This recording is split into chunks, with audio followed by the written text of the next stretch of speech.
অখিল ভারতীয় সাফাই মজদুর সংঘের সচিব হিসাবে দ্বিতীয়বারের মতো নির্বাচিত হন তনুজ সাহা। মঙ্গলবার আশ্রম চৌবুনিস্থিত পুর নিগমের পূর্ব জোনাল অফিসে নবনির্বাচিত সচিবকে সংবর্ধনা জ্ঞাপন করা হয়। উপস্থিত ছিলেন কর্পোরেটর সুখময় সাহা সহ অন্যান্যরা। কর্পোরেটর সুখময় সাহা সাংবাদিকদের মুখোমুখি হয়ে জানান, অখিল ভারতীয় সাফাই মজদুর সংঘের সচিব হিসাবে দ্বিতীয়বারের মতো নির্বাচিত হয়েছেন তনুজ সাহা।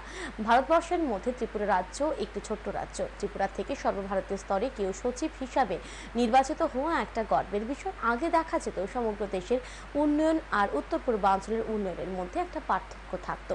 নরেন্দ্র মোদী প্রধানমন্ত্রী হওয়ার পর উত্তর পূর্বাঞ্চল রাজ্যগুলির উন্নয়নে বিশেষ গুরুত্ব দেওয়া হয়েছে।